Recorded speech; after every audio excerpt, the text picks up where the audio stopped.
I have started to build a casino in Minecraft. And this is the first machine, it's a slot machine. As you probably know, in a slot machine you have to get 3 of the same kind to be able to win. So you just insert a gold ingot and hope for the best.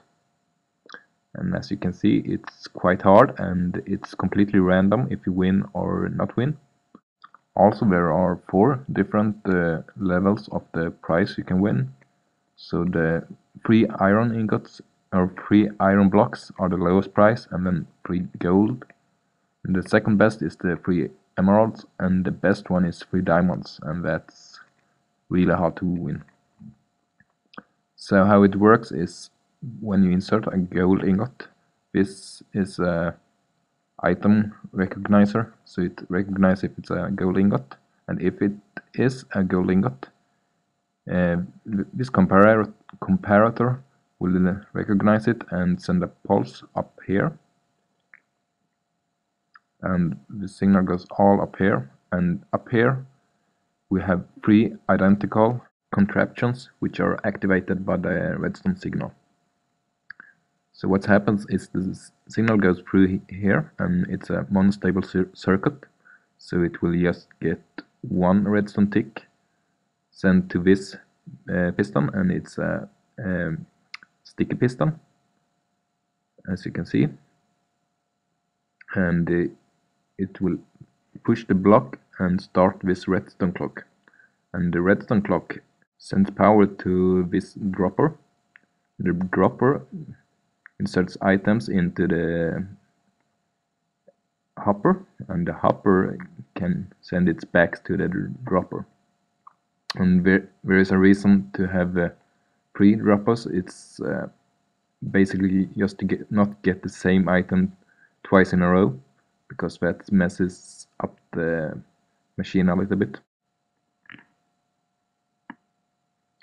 So what happens is when the item gets into the hopper, a signal goes through this dropper and through the block and into the piston tape here, that pushes just these blocks in a circular manner, if you can call it a circular when it's square, but like this. And yeah, basically all 3 are doing the same thing, and we stop in different time. So what happens? That happens if any item goes there. But if the sword goes through, the signal will get stronger, and that makes the signal go through the monostable circuit once more, and that pulls back the redstone block. And when that happens for all of them, all these, the signal activates or deactivates this AND gate, so it turns off all these torches, and that activates this and sends a signal through this. So what all these command blocks do is they just test for if you get 3 of a same kind.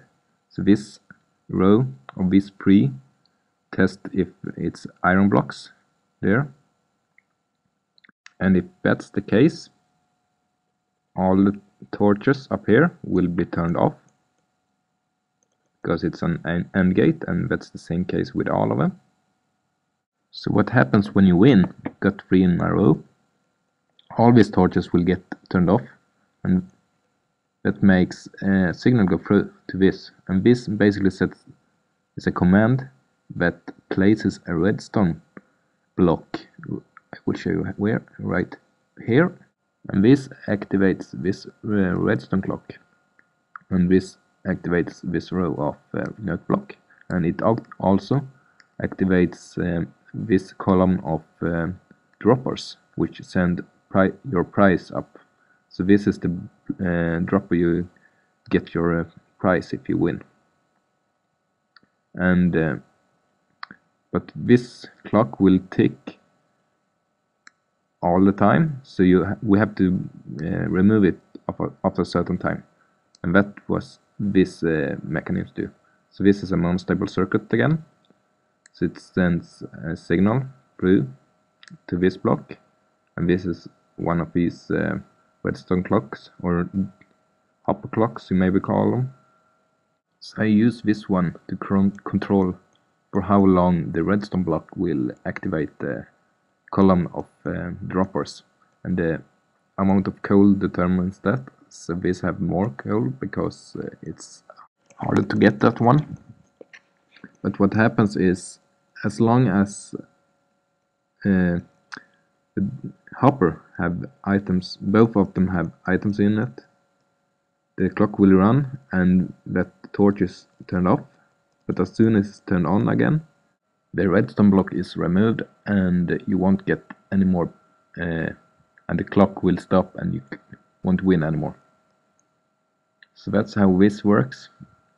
So it's not that complicated, but I will show you how it works over from here. It will get you a little bit better overview. So if we push this one, you see the what happens. You see the redstone block is pushed and activates the clock, and as soon as it's drawn back, you see all these redstone torches is turned off, and that checks if we win or not win. And in this case we actually won. We got 3 iron blocks and we can get our prize here.